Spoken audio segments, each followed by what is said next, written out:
안녕하십니까. 저는 TS 법률사무소를 운영하고 있는 이승주 변호사입니다. 제가 최근에 책을 냈는데 좀 어려울 것 같아서, 쉬운 분도 있겠지만 어려운 분도 있을 것 같아서 한번 이렇게 짧게 이렇게 강의를 해드리면 좋을 것 같다 이런 생각에서 강의를 좀 해보려고 합니다. 그래서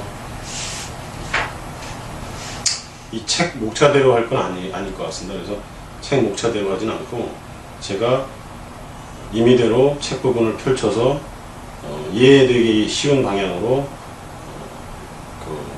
구성을 해서 강의를 하도록 하겠습니다. 책을 기준으로 하긴 하고요. 그래서 오늘은 이제 어느 부분을 강의하냐면, 우선 부동산 경매이기 때문에 부동산 경매에서 가장 기본이라고 할 수 있는 개념을 우선 설명을 드려야 될 것 같아요. 그래서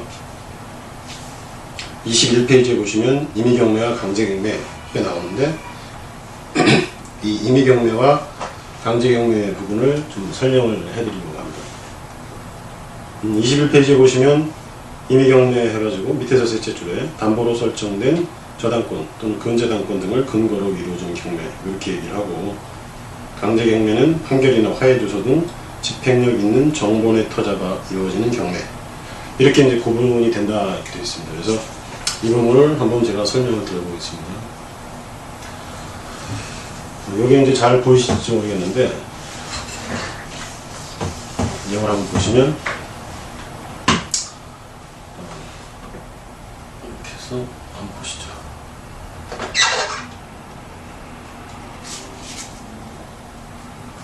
잘 빼고요. 이 부분을 하나 보시면 임의경매라는 게 있고 강제경매라는 게 있습니다.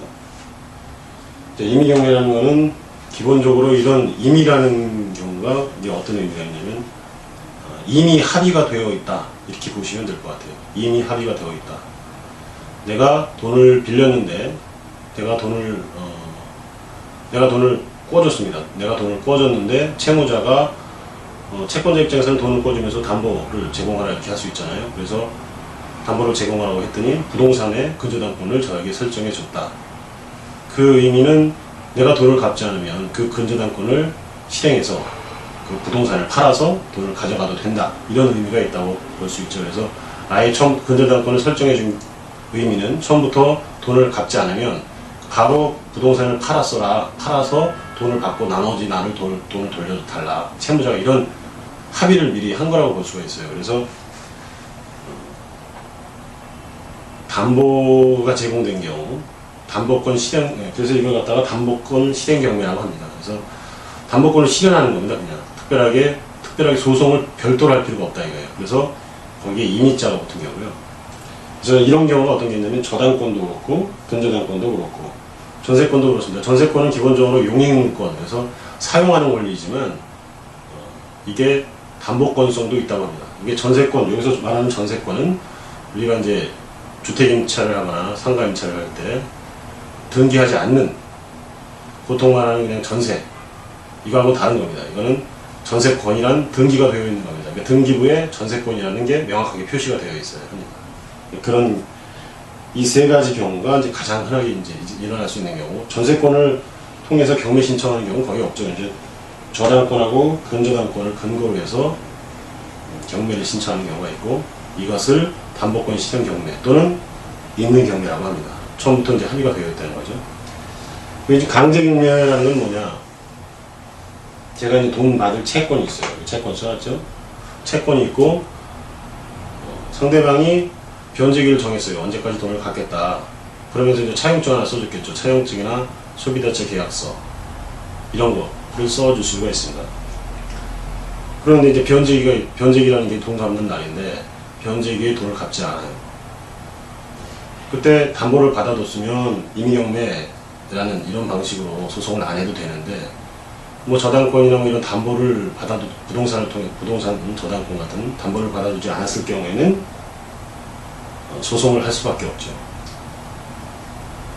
그러니까 처음에 합의가 없었죠. 뭐 내가 돈을 갚지 않으면 이 부동산 팔아서 해라, 뭐 그렇게 말은 할 수 있었지만, 이렇게 근저당권 설정을 하지 않았을 때는 강제경매, 소송을 토한 경매, 이렇게 생각하시면 돼요. 그래서 채권이 있고 채무불이행, 변제기 돈을 갚지 않았을 때 소송을 통해서 승소를 한 다음에 또는 다른 집행 권한을 통해서 강제 경매 개시 결정 기입 등기, 이게 이제 압류인데 이 강제 경매를 실시하는 겁니다.